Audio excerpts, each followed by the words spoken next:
Here's what Amber Rose was like before all the fame. An unusual start. Rose's father was Irish-Italian, and her mom was of Cape Verdean descent, which led to some confusing moments about her race while growing up. She explained, "With me, I was never black enough. I was never white enough. It's crazy, and I've seen it from both sides actually growing up, although I always felt like black people were more accepting to everyone, even though America's history probably taught them not to be." It also didn't help that Rose's parents divorced when she was young, which left her family struggling to make ends meet. Despite all this, however, Rose still looks back fondly on her childhood. Rose told Curve magazine, "I've just always been unique, and I had good times when I was young, but I got made fun of a lot because I couldn't really afford nice clothes. I would wear my cousin's hand-me-downs, but all in all, I had a good childhood." But while Rose has an appreciation for the life her mom struggled to provide, she doesn't have the best memories of her teen years. A formative moment. These days, Amber Rose is a vocal champion for women.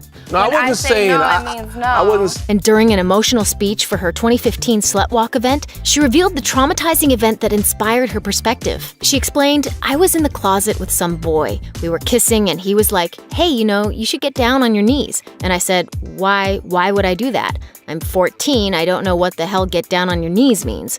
He asked me again and I said, 'Okay,' and I got down on my knees. And he opened the door." According to Rose, she had no idea what the boy was trying to insinuate to the other partygoers who, quote, gasped when they saw her in the compromising position. But as a result, she was shamed by her peers throughout her school days. A year later, Rose embarked on a career that caused her to be judged for the rest of her adult life. Hitting the dance floor. When Rose turned 15, she started secretly stripping under the name Paris to help support her family. Stripping provided Rose a chance to survive on her own, but she feels she's been unfairly shamed for that decision. She told Curve, "Because I was a stripper at 15 years old, I think a lot of people look at that and they think I was a prostitute and I was a whore and I did dirty things for money. When really, I was very young and I did what I had to survive at the time." The upshot was that it gave her the body confidence to try out a new look that would become her celebrity calling card later in life. About that head shave.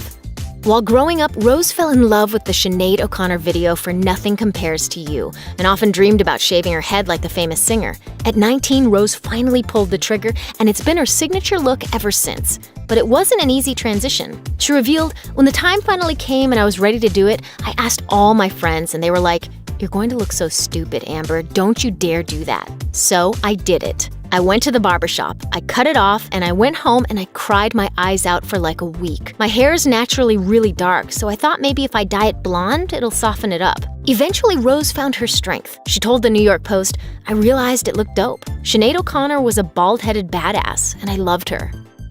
Relationship fluidity. While Rose's claim to fame is dating Kanye West, she's since revealed that until she met the rapper, she had been dating women for almost a decade. She said, "I had 2 3-year relationships with women. So I was with women for 6 years before I met Kanye. When I had my first girlfriend, me and my mom are best friends. I just told her and my mom was like, 'Whatever makes you happy, girl.'" Thanks to her mom helping Rose have the confidence to be comfortable with who she was, it wasn't long before the curvaceous dancer started turning industry heads. Breaking out. Before meeting Kanye, Rose had already caught her first big break when Def Jam asked her to appear in music videos, which sounded way too good to be true after years on the pole. And as Rose began to appear in more and more rap videos, she had no idea that she'd soon catch the eye of one of the biggest rappers on the planet. In 2008, Kanye reportedly became, quote, obsessed with Rose after spotting her in a Ludacris video. She remembered, "I was home in the Bronx and he called me on my cell phone.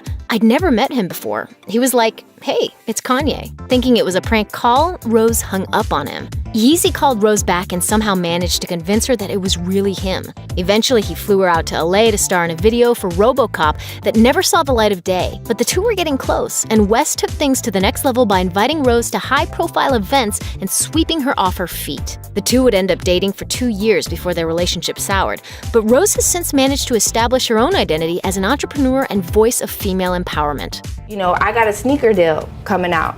I wasn't supposed to have a sneaker deal. I was a stripper. With a book, talk show career, and a nonprofit organization under her belt, she's doing a pretty good job of escaping the title of Kanye West's ex-girlfriend, that's for sure.